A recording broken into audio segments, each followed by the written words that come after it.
Hi everyone! So one of the most interesting placements in Freud's chart is his sun, which sits in Taurus in the 7th house. And this can create someone who develops their identity through relationships built on trust and loyalty.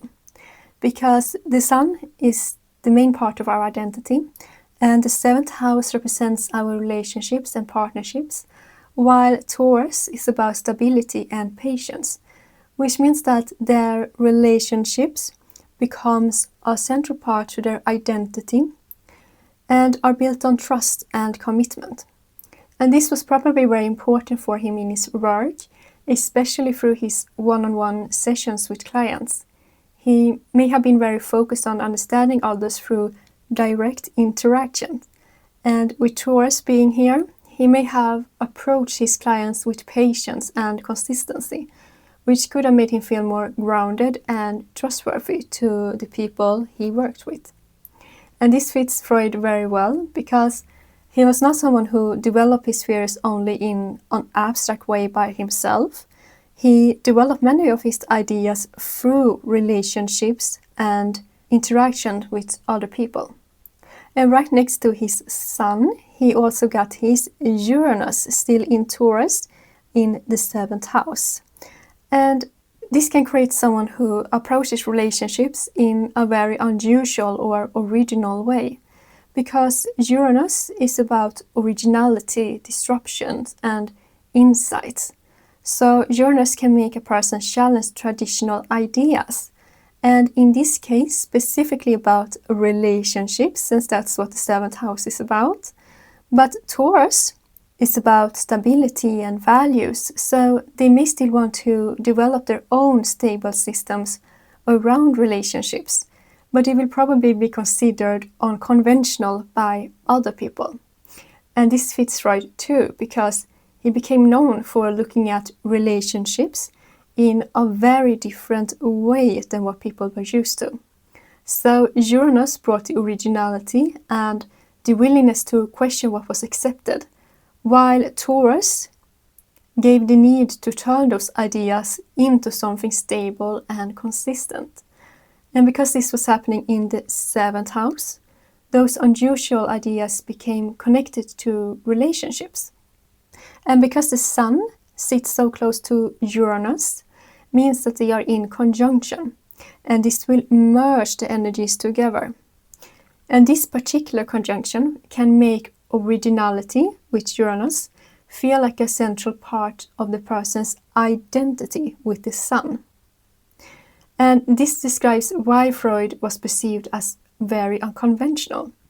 And because this happens in the 7th house, his originality again becomes connected to beliefs around relationships. And they were and are still considered to be highly unconventional. And Freud got his Neptune in Pisces in the 4th house. And this placement can create a sensitivity around childhood and family memories, because Neptune is the sensitive, imaginative, and even spiritual planet that dissolves boundaries. And when it's in the 4th house, it can make someone sensitive to the atmosphere of their home growing up, since the 4th house describes a person's childhood. And his Neptune is in Pisces, which makes this even stronger, because Pisces is also connected to dreams, sensitivity, imagination, the unconscious, and spirituality.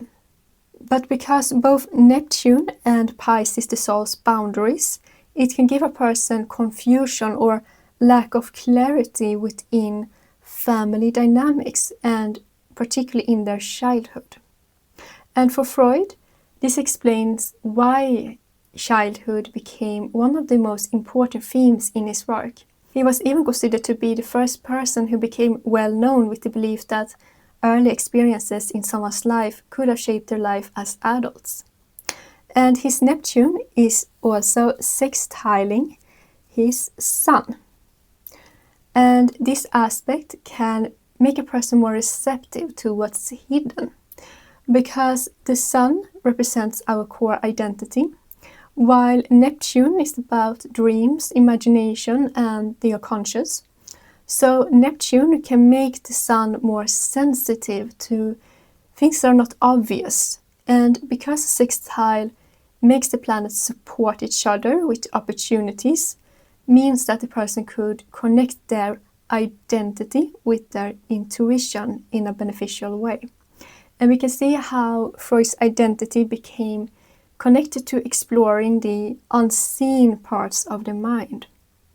And his Neptune is also sextiling his Uranus, and that's a thick blue line here.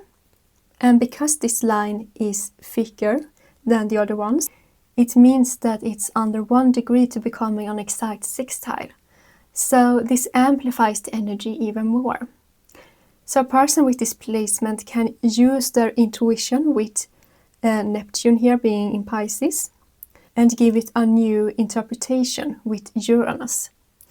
Specifically when it comes to childhood and family, which the 4th house represents, and to relationships and partnerships, which the 7th house represents.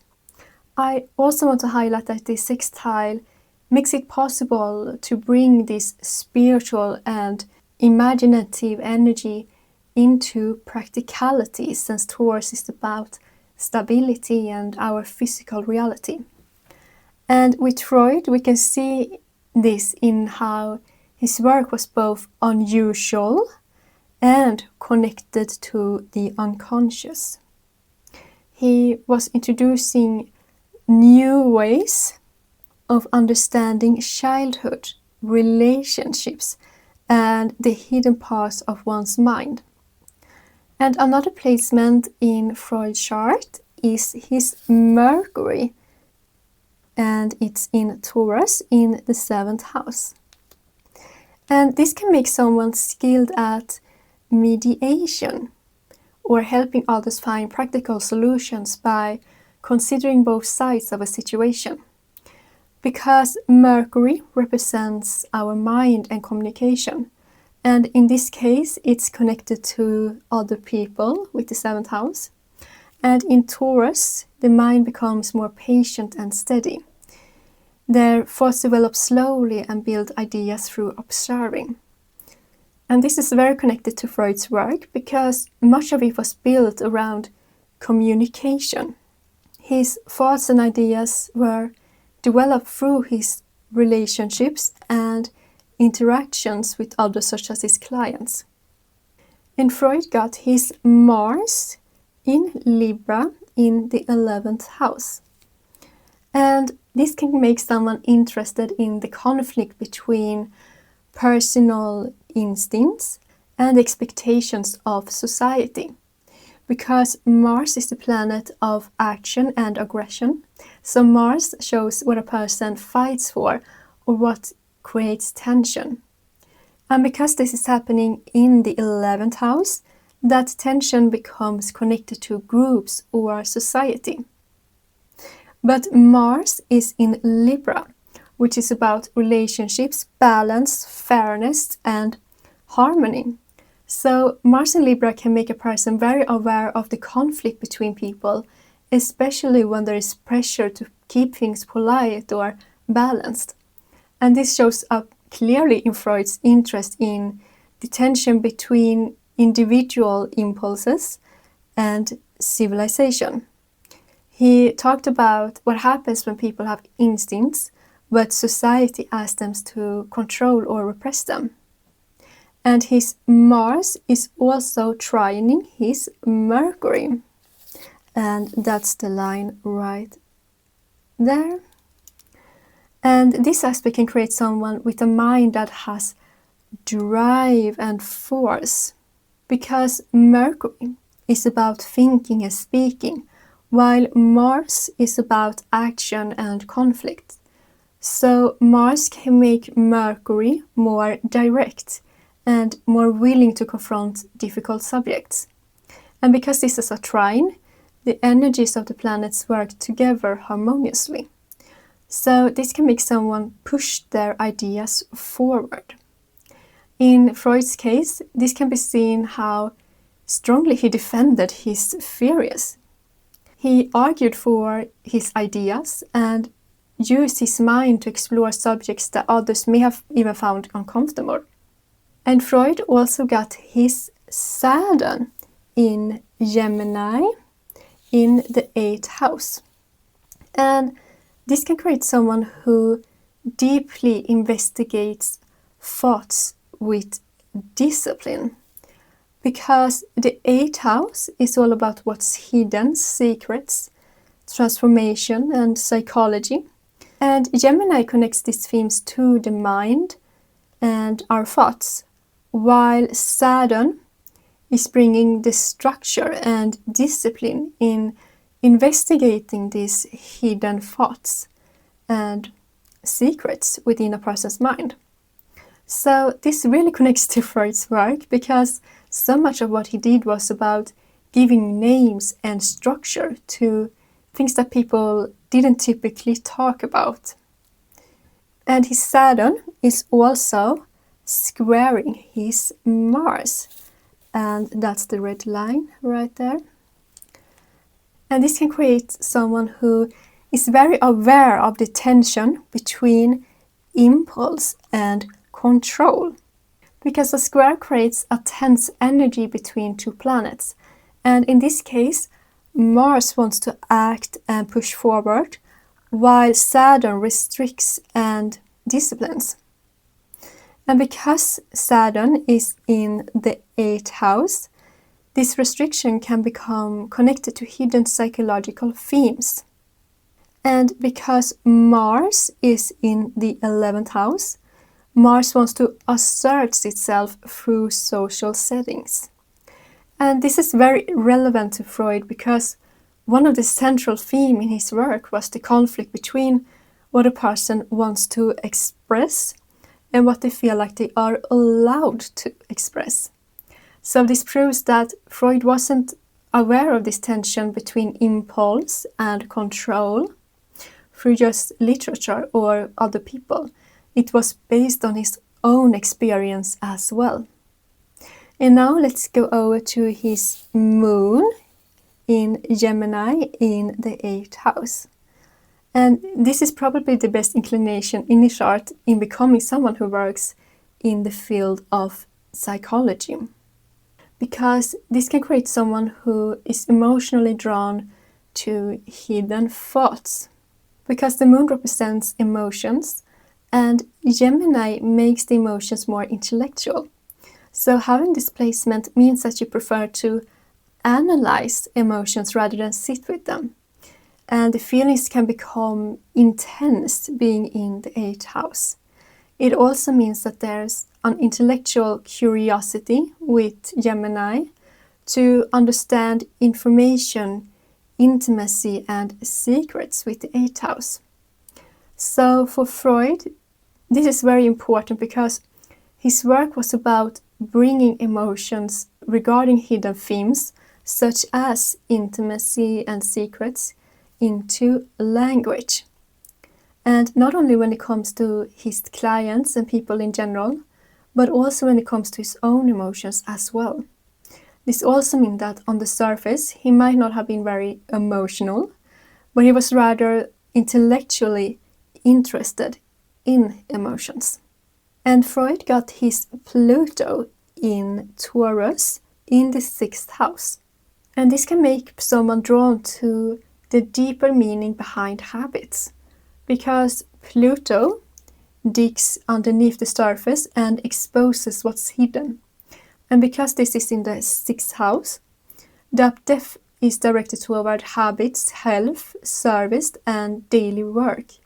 So he probably experienced a lot of personal transformations when it came to his own daily life. But Taurus makes these transformations come from a place of wanting to find stability, and they probably occurred in a slow and steady way. So this placement helped Freud reveal how ordinary habits, work and health could be connected to deeper themes and underlying patterns. So this is what could have made him interested in psychosomatic symptoms, which refer to physical symptoms that are caused by or influenced by a person's mind. Because Pluto wants to investigate the deeper layers and patterns to, in this case, one's health. And Freud got his Lilith in Virgo in the 11th house. And this makes someone notice what society rejects or tries to hide, because Lilith is connected to raw emotions and rebellion. And when it's in the 11th house, it means that the person may challenge norms within society and groups. So Freud was probably not uncomfortable with asking questions that no one dared to ask. And since Virgo is about details and improvement, this makes perfection something he would expect from both himself and from other people. And this is relevant to Freud because he often looked at the parts of society that people didn't want to dig deeper into. He questioned what people presented on surface level by looking at the patterns underneath. And with Virgo being here, it probably made him hold everyone, including himself, to high standards. And his Lilith is also in conjunction with his Mars. And a conjunction is again when two planets are sitting right next to each other, which means that their energies intertwine. So this can make a person pursue what they want very intensely. They can defend themselves and not be intimidated easily. But it can also show someone who has repressed anger that shows up impulsively if not worked through properly. And this can connect to how Freud was known to defend his theories fiercely when he was criticized. But this can also show that his fierce ambition was connected to hidden raw emotions he could see within people in society with the 11th house, as well as what he thought was fair and right with Libra. And Freud got his Chiron in Aquarius in the 3rd house. And Chiron is about our biggest wound in life. And the 3rd house connects this to thoughts, ideas, and communication, while Aquarius connects this to originality, futuristic ideas, and independence. So this can create someone who feels different in a wounded way because of how they think and communicate. For Freud, this shows in how his ideas around psychology at the time were very different from what many people were used to. It means that it could have been hard for him to get negative feedback. And his wound around his different ideas could have shown itself through him defending himself if someone didn't agree with his theories that his Mars and Libra energies showed. And now let's look at his midheaven, which sits in Leo. And the midheaven represents our career and public image. And Leo wants to be seen and remembered. And this is very clear with Freud because his name became almost inseparable from psychoanalysis. Whether people agree with all of his ideas or not, he became one of the first most recognizable figures in the history of Western psychology. And the last placement I want to bring up is his part of fortune, which sits in Sagittarius in the 1st house. And this means that he will find success through a strong personal worldview, because the part of fortune shows where a person may find joy and success in life. And because it's in the 1st house, that success becomes connected to the self and how he appears to others.